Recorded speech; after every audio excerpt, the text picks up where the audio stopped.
दोस्तों नमस्कार।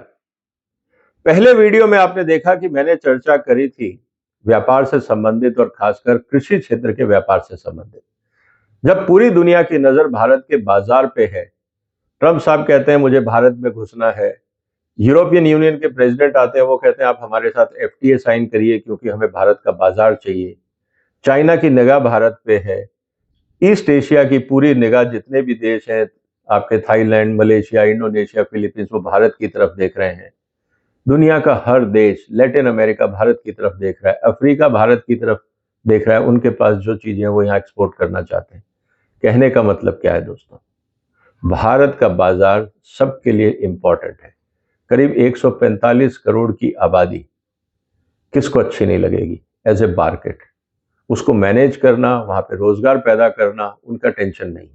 उनका एक ही टेंशन है कि भारत में किस तरह से घुसा जाए और यहाँ के बाजार का फायदा उठाया। लेकिन जब हम भारत के बाजार की बात करते हैं, जैसा मैंने पहले एग्रीकल्चर सेक्टर के बारे में आपको बताया, आज मैं जो दोस्त चर्चा करने वाला हूं वो है नॉन एग्रीकल्चर प्रोडक्ट्स को लेकर, और वो आपके सामने मैं आंकड़े रखूंगा। पहले दो आंकड़े जो है वो है दुनिया में व्यापार कितना होता है इस क्षेत्र में, दुनिया कितना लेन देन करती है, उसका टोटल वर्ल्ड ट्रेड कितना है, और ये भारत से एक्सपोर्ट कितना है। मैं इसकी बात करूंगा कि अंतरराष्ट्रीय बाजार में भारत का शेयर कितना है। तो जो दो कॉलम इस तरफ के हैं राइट साइड के, वो हैं आपके जो भारत का एक्सपोर्ट है। अब बहुत सारे प्रोडक्ट हैं, मैं सब में नहीं जाऊंगा दोस्तों, मैं बड़े बड़े प्रोडक्ट्स की बात करूंगा। एक हम बात करते हैं भारत में ओर और स्लैग को लेकर कि जो हमारा कच्चा माल है, आयरन ओर या बाकी चीजें, वो हम बात कर रहे हैं। दुनिया में उसका बाजार है करीब $373 बिलियन का, और हम कितना एक्सपोर्ट कर पाते हैं? करीब $4 बिलियन, मतलब almost 1% of the world trade. अब दो बातें हैं, अगर हम रॉ मटेरियल एक्सपोर्ट नहीं कर रहे तो क्या हम वैल्यू एडेड प्रोडक्ट एक्सपोर्ट कर रहे हैं? वो मैं आगे चर्चा करूंगा, लेकिन वो समझना बहुत जरूरी है। जहां तक बात आती है मिनरल ऑयल की, मतलब पेट्रोलियम प्रोडक्ट्स को लेकर, तो दुनिया में करीब $3.4 ट्रिलियन का व्यापार होता है तेलों में, $3.4 ट्रिलियन। और भारत से जो एक्सपोर्ट होता है वो है करीब $90 बिलियन। इसका मतलब यहाँ पे भी हम, दुनिया का सबसे बड़ा रिफाइनरी सेंटर हमारे पास है जामनगर में, रिलायंस का कॉम्प्लेक्स जो है, वहां से ही ज्यादातर एक्सपोर्ट होता है, जो अफ्रीका जाता है, बाकी देशों में जाता है, और बेसिकली हम इंपोर्ट करके रिफाइन करके ही एक्सपोर्ट करते हैं। तो हमारा रॉ मटेरियल नहीं है, लेकिन वैल्यू एडिशन रिफाइनिंग करके हम लोग एक्सपोर्ट करते हैं। अब बात आती है इनऑर्गेनिक केमिकल्स को लेकर, और खासकर मेटल्स, प्रीशियस मेटल वगैरह। दुनिया में उसका व्यापार है करीब $201 बिलियन, हम करते हैं सिर्फ $3.2 बिलियन। तो आप समझ लीजिए यहाँ पे भी करीब 1.5% दुनिया का हिस्सा हमारे पास है, और दुनिया में हम सबसे ज्यादा शायद जो प्रीशियस मेटल रखने वाले देश हैं, क्योंकि सोना हम सबको बहुत प्यारा है। अब बात आती है ऑर्गेनिक केमिकल्स को लेकर। ऑर्गेनिक केमिकल्स आपके हर जगह हैं, चाहे कॉस्मेटिक्स हैं, पेस्टिसाइड्स हैं, घरों में इस्तेमाल होता है, बहुत सारी जगह है, दवाइयां हैं, बहुत कुछ है। इसके अंदर ऑर्गेनिक केमिकल्स अगर आप देखें तो दुनिया में व्यापार है करीब $544 बिलियन का, और हम करते हैं करीब $19 बिलियन का। एक तरफ हम बात कर रहे हैं कि भारत दुनिया की सबसे बड़ी फार्मेसी है। अब आप समझिए शब्दों का बात और एक्चुअल नंबर्स क्या बोलते हैं। हम लोग अक्सर इस बात में कंफ्यूज हो जाते हैं, हम स्लोगन बहुत देखते हैं, दुनिया भारत, भारत जो है दुनिया की सबसे बड़ी फार्मेसी है, हम दुनिया को दवाइयां देते हैं। अब फार्मास्यूटिकल प्रोडक्ट की जब बात आती है दोस्तों, दुनिया का व्यापार है $890 बिलियन का। आपको पता है अमेरिका का जो एक्चुअल मेडिकल बिल है वो है $4.5 ट्रिलियन, भारत के जीडीपी से ज्यादा।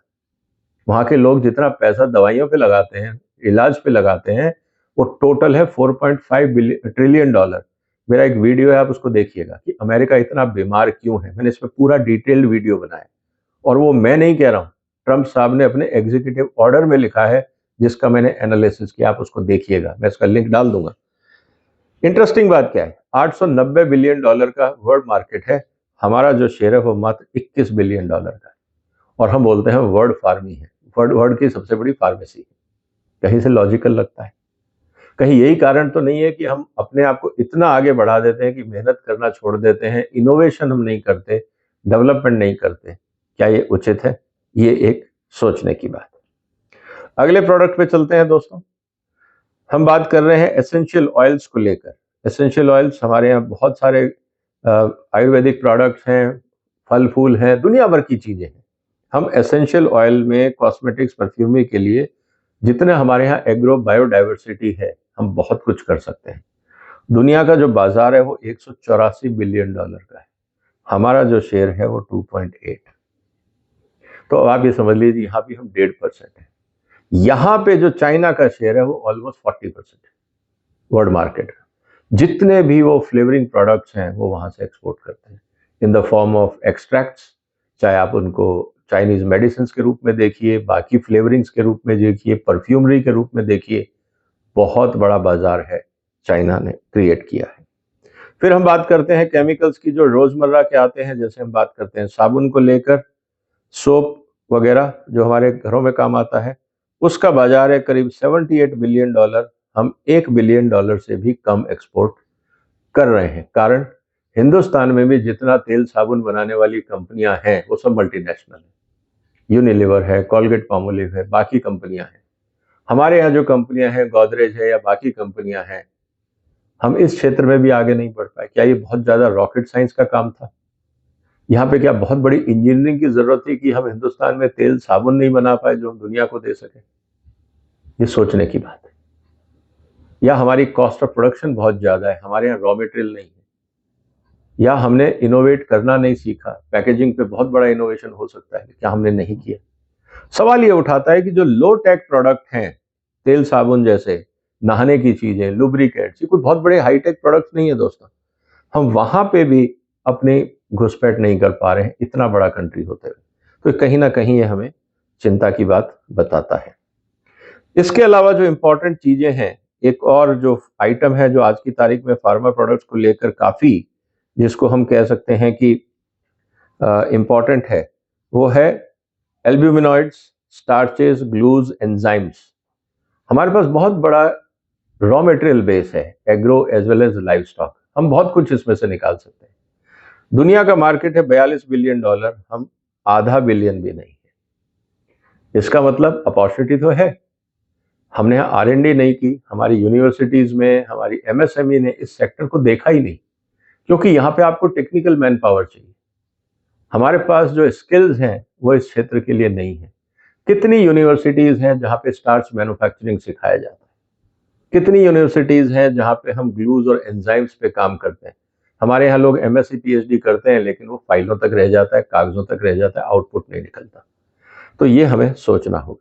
एक्सप्लोसिव्स और बाकी जो प्रोडक्ट्स हैं, कंबस्टेबल मटेरियल, उसका कम मार्केट है 6 बिलियन डॉलर और 0.2 बिलियन हमारा है। इंपॉर्टेंट नहीं है, हम उसको छोड़ देते हैं। लेकिन एक और प्रोडक्ट जिसको लेके मुझे लगता है कि भारत को सोचना पड़ेगा। आज जितने भी भारत में कैमरे मिलते हैं दोस्तों, सारे इंपोर्टेड है। कोई मेक इन इंडिया कैमरा दिखा आपको?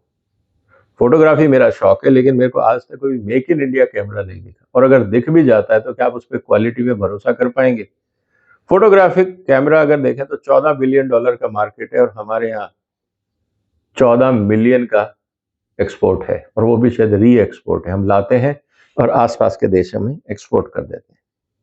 मिसलेनियस केमिकल्स, केमिकल्स बहुत बड़ा मार्केट है, 302 बिलियन डॉलर का मार्केट है, और हम करीब 6 बिलियन डॉलर का ही उसमें मार्केट हिस्सा रखते हैं। प्लास्टिक्स, हमारे यहाँ बहुत बड़ी रिफाइनरीज हैं, 722 बिलियन डॉलर का वर्ल्ड मार्केट है, और हम सिर्फ 7 बिलियन डॉलर, मतलब 1% हम एक्सपोर्ट कर पा रहे हैं। हम पेट्रोलियम प्रोडक्ट लाते हैं, रिफाइन करके भेज देते हैं, उसका जो बाई प्रोडक्ट है उसमें जो इंजीनियरिंग चाहिए, स्पेशलिटी प्लास्टिक्स जो हैं, आप अपने आसपास देखिए, हर चीज में प्लास्टिक है। पैकेजिंग से लेकर कार तक, पेन से लेकर आपके जूतों तक, ड्रेस मटेरियल्स में, हर जगह आपको प्लास्टिक दिखेगा। हम उसमें इंपोर्ट ज्यादा कर रहे हैं, एक्सपोर्ट नहीं कर पा रहे।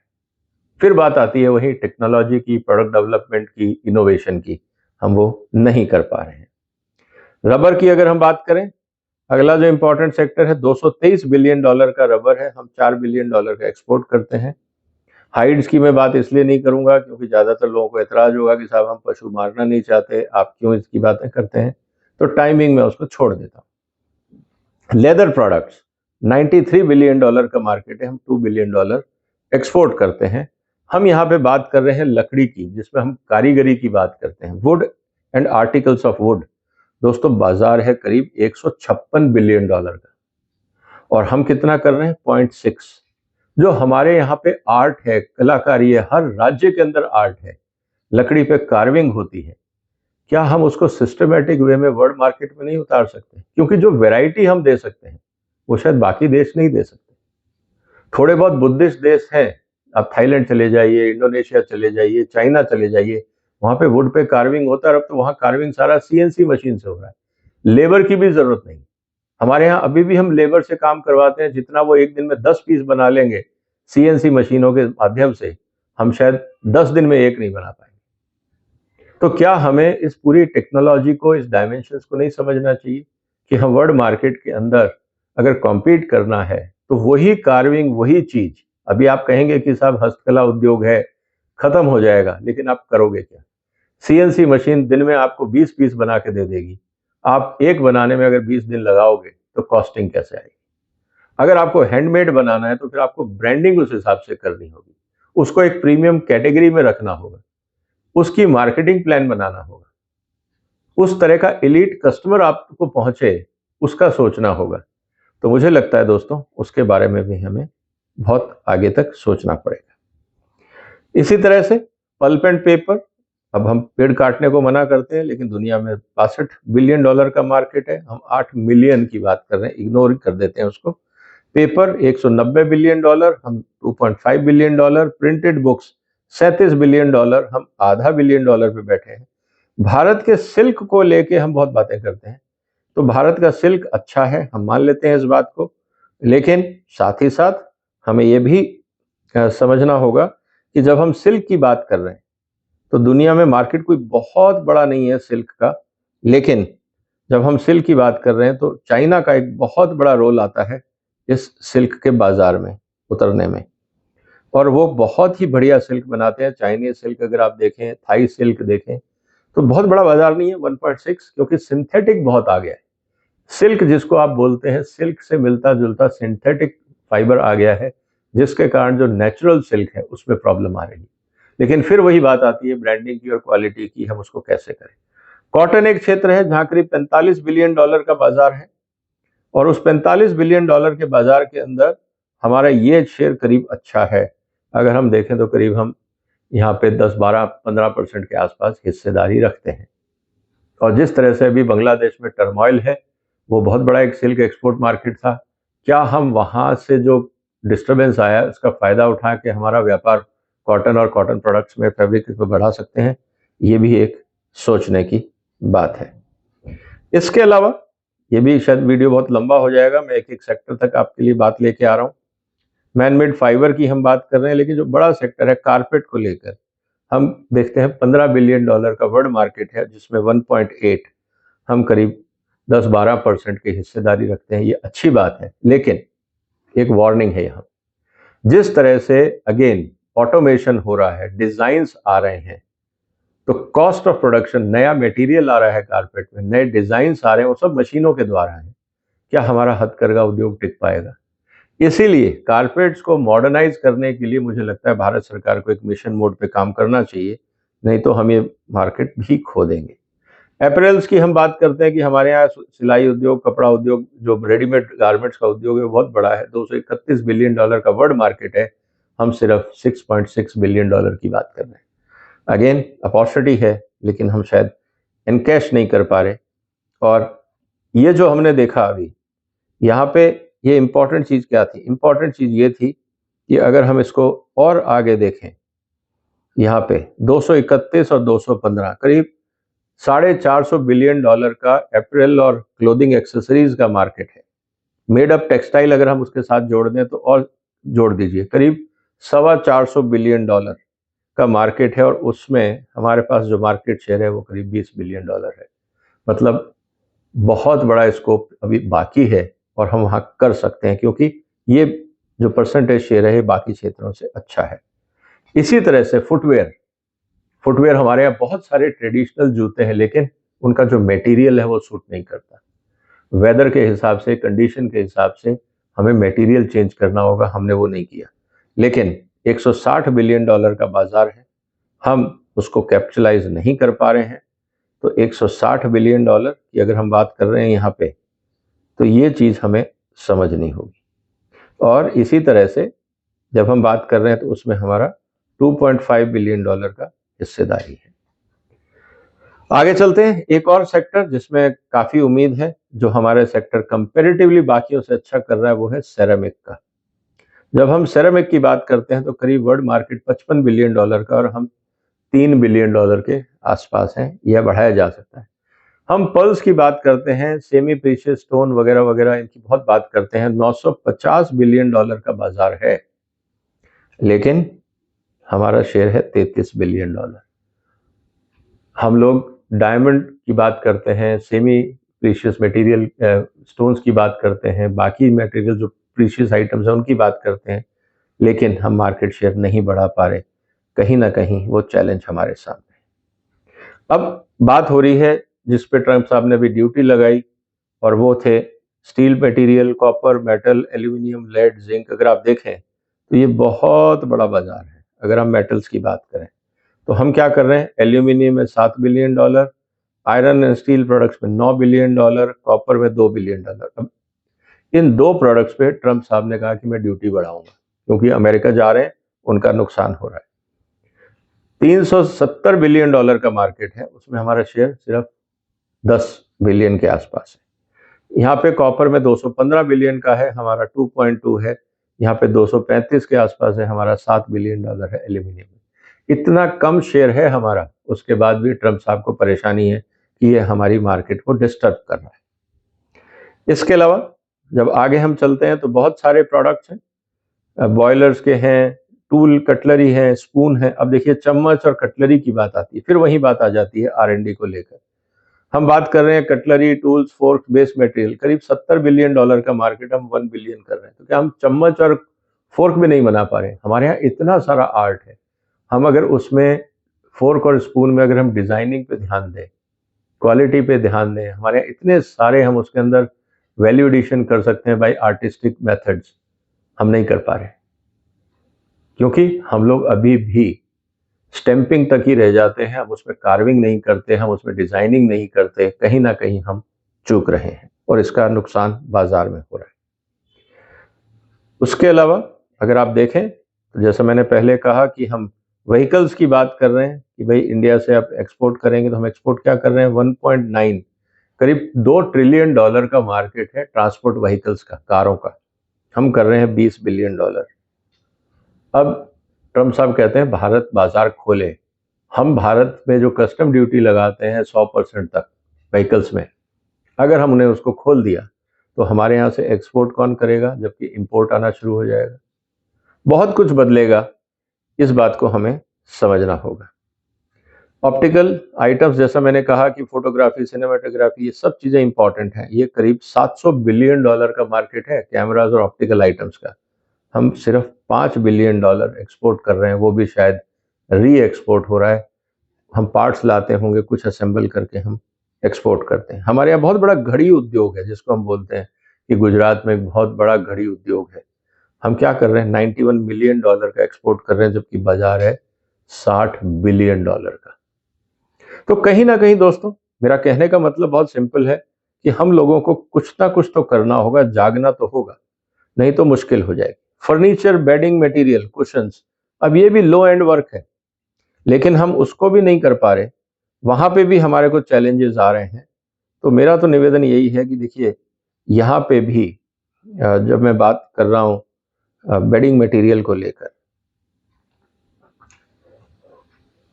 तो आप ये देखिए कि फर्नीचर बेडिंग मटेरियल में करीब $260 बिलियन का बाजार है, और हम सिर्फ $2 बिलियन का ही मटेरियल एक्सपोर्ट कर पा रहे हैं। तो कुल मिला के दोस्तों, अपॉर्चुनिटीज बहुत है। अब जब ये सब चीजें हम एक्सपोर्ट आज नहीं कर पा रहे, लेट्स पुट, मेरा ये पूरा कहानी सुनाने का पर्पस क्या था? मेरी ये पूरी कहानी सुनाने का दोस्तों पर्पस ये था कि हम अगर अभी आज एक्सपोर्ट नहीं कर पा रहे, तो जब हम FTA साइन कर लेंगे, टैरिफ कम हो जाएंगे, कंपटीशन बढ़ जाएगा, मार्जिन्स कम हो जाएंगे, क्या तब हम R&D में पैसा लगा पाएंगे? तब उस समय हम इनोवेशन कर पाएंगे? तब क्या हम अपने यहाँ पे स्किल मैन पावर को ज़्यादा सैलरी दे के रिटेन कर पाएंगे? चुनौतियां और बढ़ जाएंगी। अब भारत सरकार पे दबाव है कि आप टैरिफ कम करिए, एफटीए साइन करिए, क्योंकि बहुत कुछ आपको डिप्लोमेसी में करना पड़ता है, सबसे आप पंगा नहीं ले सकते। भारतीय उद्योग का क्या होगा? आज जब हमारे पे चैलेंजेस नहीं है, हम इतना कम एक्सपोर्ट कर रहे हैं, आने वाले दिनों में तो चैलेंजेस बढ़ेंगे, तो ये एक्सपोर्ट बढ़ेगा या घटेगा? इसको दो तरीके से हम देख सकते हैं। मेरा ये मानना है कि हमें मार्केट खोल देना चाहिए। खोलने से ये होगा कि हमारे पास नए कॉन्सेप्ट्स आएंगे, नई आइडिया आएंगे, नई टेक्नोलॉजी आएगी। मजबूरी में हम लोगों को जागना पड़ेगा और तब शायद हम अच्छा काम कर पाए। और दूसरा पेसिमिस्टिक व्यू ये है कि अगर आएगा तो हम पहले ही मरे हुए हैं और दब जाएंगे। आपको क्या लगता है दोस्तों? क्या बाजार खोलने से भारतीय उद्योग जागेगा, अच्छा करेगा, या भारतीय उद्योग बर्बाद हो जाएगा? जो भी आपके विचार कमेंट बॉक्स में लिखिए। ये वीडियो थोड़ा लंबा हो गया क्योंकि प्रोडक्ट बहुत सारे थे, इसीलिए मैंने कहा कि आप थोड़ा सा टाइम दीजिए। पहले वाला वीडियो देखिए अगर आप एग्रीकल्चर क्षेत्र से हैं, क्योंकि ये इंपॉर्टेंट डेटा मुझे नहीं लगता आपको कोई और यूट्यूब चैनल पे देखने को मिलेगी। तो आपको जो भी चीज़ इस चैनल पे मिलेगी वो काम की होगी, इसलिए आप सब्सक्राइब करिए, शेयर करिए, हमें सपोर्ट करिए, हम आपके लिए जानकारी लाते रहेंगे। आपने वक्त निकाला, आपका धन्यवाद।